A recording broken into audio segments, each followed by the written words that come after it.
Logo, chegamos a essa ruptura em que o conhecimento não tem mais apenas um centro. É o que nós chamamos de conhecimento polissinodal. Poli, muitos centros. Não tem mais apenas uma fonte. Não tem mais apenas um professor, uma biblioteca. O conhecimento está capilarizado, atomizado. Ele está diluído em muitos lugares. Ainda há espaço para os centros formais. Talvez não haja no futuro, mas ainda há espaço para isso. E para isso eu tenho que pensar estrategicamente. Estrategicamente eu tenho que pensar com equilíbrio o que é que eu vou fazer para o próximo passo. Para isso não existe mais possibilidade de tranquilidade diante do que foi feito.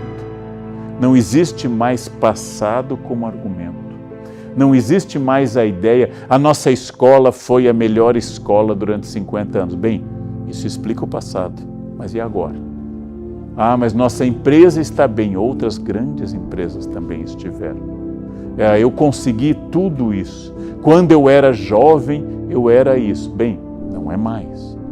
E agora, o que você vai fazer? Não adianta eu continuar pensando no passado. Eu preciso pensar sempre na seguinte ideia. Essa ideia é central como atitude. Mudar é difícil. Quase ninguém gosta de mudar. Algumas pessoas são particularmente resistentes à mudança. Mudar significa pensar de uma outra forma, encontrar novos espaços, entrar em zonas que contrariam sua zona de conforto. É perfeitamente compreensível que o cérebro resista à mudança. Aliás, o cérebro humano não gosta de mudança. Ele gosta de reencontrar aquilo que ele sempre teve, mas não mudar é fatal. Então, essa é a questão. Ou muda, ou desaparece. Ou transforma, ou fica para trás. Ou atualiza, ou será superado. Não mudar é fatal hoje. E não adianta estar dando certo, porque tudo que está dando certo deixará de dar certo. Entropia. Todo império depois do apogeu, vem a crise. Todo mundo que domina o mercado deixará de dominar o mercado. Todo mundo que é o mais vendido deixará de ser o mais vendido. Não apenas porque o capitalismo tem bolhas, como foram as tulipas no século XVII, ou bolhas de modas culturais, a Liszt-mania, a mania pelo pianista húngaro Franz Liszt, ou a Beatle-mania do século XX, porque tudo isso passa e o público quer novidades. Esse é o produto mais vendido. Bom, correto seria, este foi o produto mais vendido até agora. Continua sendo, parabéns, por quanto tempo ninguém sabe, mas vai depender da capacidade de inovar, apresentar algo novo, de um mercado que consome novidades e consome coisas diferentes. Por isso, reinvenção constante.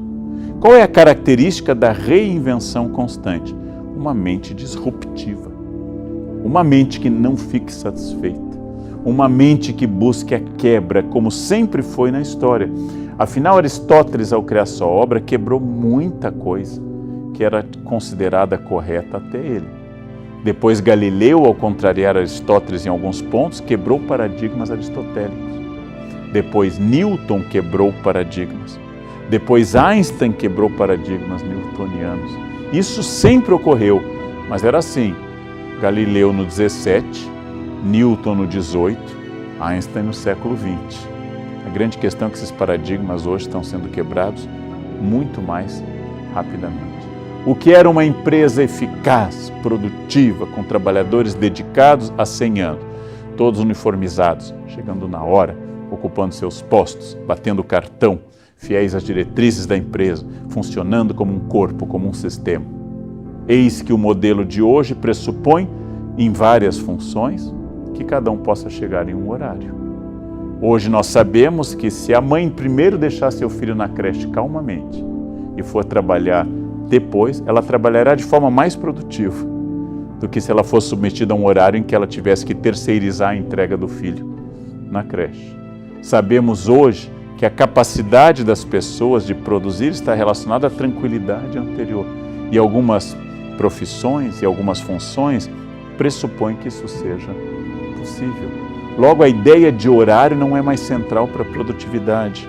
Sabemos hoje que deixar os funcionários à vontade, às vezes, como a experiência que a Espanha fez, pegando uma tradição cultural espanhola, fazer os funcionários tirando uma siesta depois do almoço, a produtividade da tarde aumenta. Sabemos que em outros casos, os funcionários podem achar outras soluções que não sejam aquelas tradicionais. Isso vem sendo questionado há bastante tempo. Isso já foi posto em dúvida no século XIX, sobre técnica de trabalho, sobre organização de mão de obra.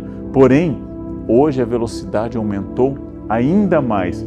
Por isso, sempre, qualquer gestão estratégica de carreira, de empresa, de família, pessoal, tem que ser uma reinvenção constante. Não existe mais como argumento no meu tempo, porque o meu tempo sempre será hoje, sem exceção. Meu tempo será sempre hoje, sempre o futuro. Daqui para frente, nunca o passado, nunca a tradição, nunca o que sempre fizemos. Sempre foi assim. Sempre o que será daqui para frente, a partir da experiência que eu tenho de passado. De novo, se eu disse que mudar é difícil, não mudar é fatal, o binômio para centralizar tudo até agora é mudar ou desaparecer. É um binômio evolutivo. Ou muda ou desaparece. Não vai ficar estagnado. Não vai ficar como um negócio que não avança, uma carreira que não decola. Vai desaparecer. Porque se você não fizer, alguém mais jovem, alguém mais dinâmico, alguém com mais força vai fazer. Se você não aceita fazer, alguém vai fazer. Então você tem que estar à frente. Você tem que estar à frente para essa ressignificação de tudo. É o mesmo segredo que vale para um casamento, para uma carreira, para uma família, para uma empresa. É não acreditar que as coisas sejam fixas. A pessoa com quem você se casou desapareceu na festa de casamento. Ela não existe mais. Ou você renova essa relação, ou você reinventa, adapta o fato que você não é mais aquela pessoa daquela ocasião. Ou você vai desaparecer, em geral acusando a outra pessoa. Ela mudou. Que bom, né? Que bom. Porque se ela estivesse fixa naquela época, seria um milagre um pouco estranho. Ela mudou, ela não é mais a mesma, você não é mais o mesmo. E você tem que achar uma nova significação e recelebrar uma aliança feita naquelas condições, sob novas condições, mantendo, por exemplo, a ideia de constância, ou de intimidade, ou de fidelidade. Tudo isso é o segredo de Darwin. Quando no século XIX Darwin lança A Origem das Espécies, ele lembra de várias coisas. Primeiro, que o que faz uma espécie permanecer é a capacidade dela se adaptar ao ambiente. E não a força. Não é o mamute gigantesco que vai sobreviver à era do gelo, mas é o pequeno mamífero. Não é o dinossauro que dominou a Terra por milhões de anos, que vai sobreviver, mas é a capacidade daqueles animais de enfrentar uma mudança planetária, como supomos que tenha sido a derivada do choque do meteoro há tantos milhões de anos. Ou seja, o segredo de Darwin, aquilo que ele aplicou às espécies no século XIX ao observar os Galápagos e outros animais galápagos, é que a adaptação está ligada a uma estratégia de sobrevivência. E a sobrevivência das espécies não se dá pela força, não se dá por nada a não ser a minha capacidade de repensar o problema do ambiente. Então, esse é quase que um imperativo biológico. A resistência, é claro, é um hábito. Nós levamos muito tempo para estudar isso no cérebro humano. O cérebro humano, quando tem um hábito, ele cria uma ligação tão forte que livros recentes demonstram que essa ligação supera a perda da memória. No livro O Poder do Hábito, o autor, por exemplo, nos lembra que pessoas que perderam toda a sua memória continuam tendo hábitos, continuam fazendo as coisas que elas sempre fizeram.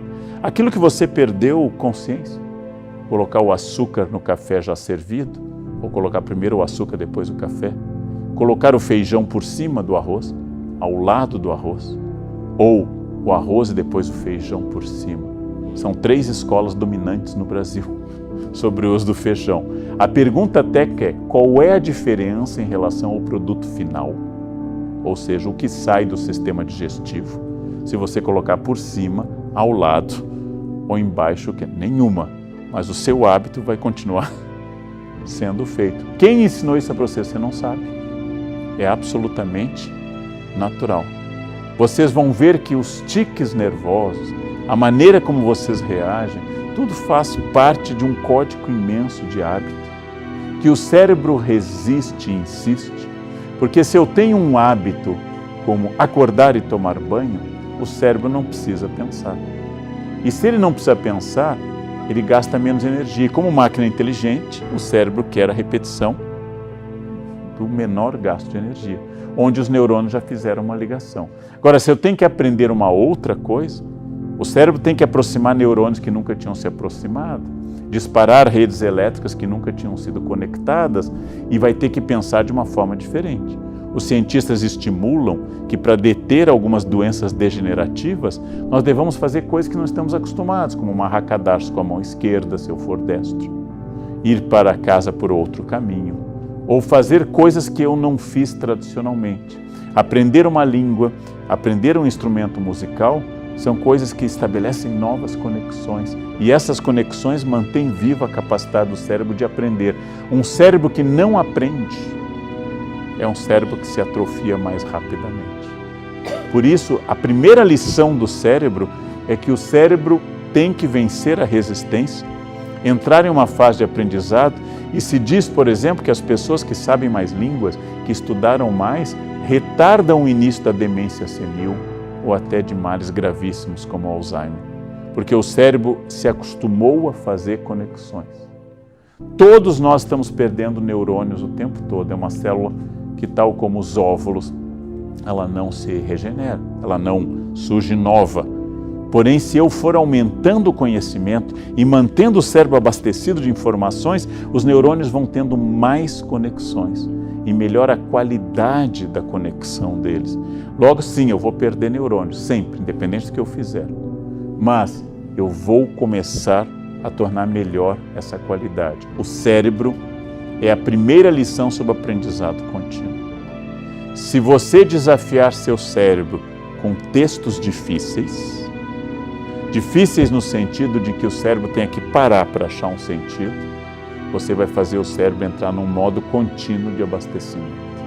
Se você insistir naquilo que você já conhece, comer o que já conhece, visitar os lugares que já sabe e aprender exclusivamente aquilo que já tem uma informação, o cérebro vai se acostumar com algo muito mais básico e vai começar a entrar em modo automático. Por isso, que aquilo que não desafia o meu cérebro, o cérebro vai procurar gostar. Escute a música que você aprendeu na infância. Você gostava de autores na sua infância. Quando eu era criança, eu gostava de ouvir, e adolescente, Elis Regina. Tive o privilégio de assistir um show dela. Depois, já jovem, escutava Legião Urbana. Escutava Engenheiros do Havaí. Era a época do rock de Brasília, despontando em todos os lugares. Depois aprendi rock progressivo, escutava Supertramp, escutava Breakfast in America e outros. E aquilo, meu cérebro, quando ouve essas músicas, ilumina uma região e manda uma mensagem. Essa é boa, essa é do meu tempo. Olha, essa é muito boa, essa é do meu tempo. E aí o cérebro está dizendo por quê? Não escute outra. Não pense em outra música. Não é que aquela música não seja boa, mas o cérebro vai identificá-la como sendo boa. Olha esse prato, minha avó fazia, eu adoro esse prato. É porque o prato é bom? Não, sua avó podia ser uma péssima cozinheira. Mas é porque seu cérebro identificou aquela comida e disse, se você comer essa comida, eu não vou ter uma experiência nova. Logo, eu não vou sofrer estabelecendo novas conexões. Eu não vou ter que aprender. Eu vou gostar do jeito que sempre foi. O lado que você dorme na cama. As coisas que você diz diante de um medo ou do susto, o cérebro reproduz. Gente, o cérebro coordena a maneira que você preenche o seu prato no quilo. O que você vai pegar primeiro? que você vai fazer depois, como você vai comer, as pessoas que giram o prato para começar a comer, que é uma coisa muito interessante. Tem gente que senta e gira o prato e depois começa a cortar. É uma simpatia, é uma coisa assim em homenagem ao sol, à lua, aos deuses do além. Senta e vira o prato. E vocês vão notar que essas pessoas sempre fazem isso.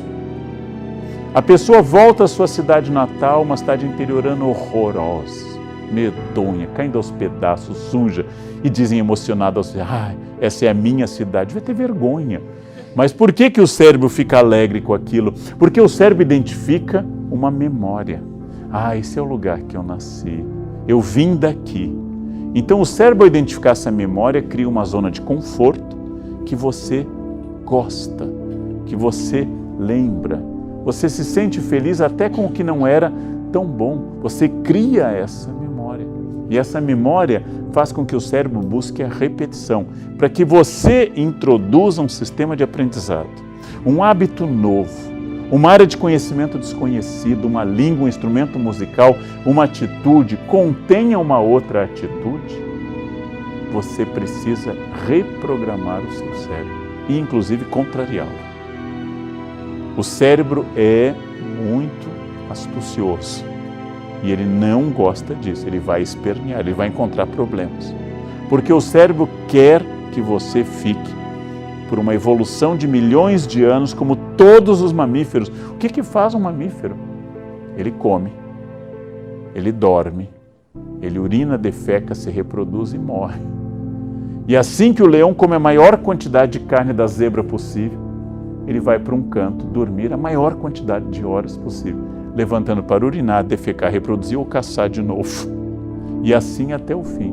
Leão não anda correndo pela África cantando Hakuna Matata, feliz, ou esticando as pernas, ou querendo algo. Não, hoje eu me sinto feliz.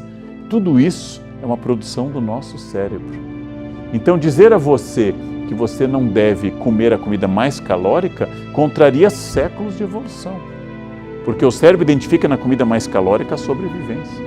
Todos os nossos ancestrais sobreviveram porque buscavam o que fosse mais gorduroso, depois, quando surgiu o que fosse mais doce, o mais frito, a maior quantidade de carboidratos. Porque o cérebro sabe que se você se entupir de pão, de gordura e de doce, você vai ficar mais tempo satisfeito. O cérebro olha para o alface e diz, isso não dura muito. O cérebro é uma máquina de buscar a maior quantidade de calorias, por quê? Porque quem não fizesse isso na pré-história morreria de fome. A vida durava 25 anos. Você tinha que comer o máximo possível. Não tinha os problemas que nós temos hoje. Não tinha estresse, não tinha obesidade, não dava tempo de desenvolver, não tinha catarata, não tinha osteoporose, tinha menos câncer, porque você morria no apogeu da juventude, ou morto por uma fera, ou de apendicite, ou com o osso quebrado. Então o cérebro não está preocupado com a boa forma física, isso é muito recente. O cérebro queria isso, essa repetição permanente, essa repetição de tudo aquilo que ele já conhece. Busque o doce que você conhece, vá para o lugar que você conhece, procure as pessoas que você já conhece. Fique na rede social que você já usa. Leia o que você já sabe. Não tente uma nova língua. Para que um instrumento musical? Não se mude. Não mude os móveis de lugar. O cérebro quer que você viva num espaço muito repetitivo. Não é porque ele seja preguiçoso. É porque essa é a estrutura do cérebro. E contra tudo isso, eu tenho que tomar uma decisão, que é uma decisão extraordinária. É a decisão de passar por cima disso e começar a pensar uma nova estratégia. E é assim que eu vou ter que usar. Claro, o entusiasmo do início ocorre em tudo. Depois ele vai diminuindo e o cérebro produz uma sensação que é muito importante. É importante ter medo. Quem não tem medo morre. Existe uma doença genética muito rara, que as crianças que têm essa doença não têm dor. Ela é muito rara, mas existe. A criança não sente dor. Sabe o que acontece com todas as crianças que têm essa doença? Morrem. Porque ela tem apendicite e não tem nenhuma dor. Ela tem uma infecção grave, ela não tem dor. Ela quebra o osso e ela não percebe que quebrou o osso, porque ela não tem dor. A dor é um indicativo importante que você não deve seguir por ali. O medo é fundamental. Sem medo nós somos loucos. Eu vou me atirar do prédio para ver o que acontece. O medo da dor faz com que eu não faça isso. Então, medo não é ruim. O medo é uma reação instintiva diante do novo que todos devemos ter.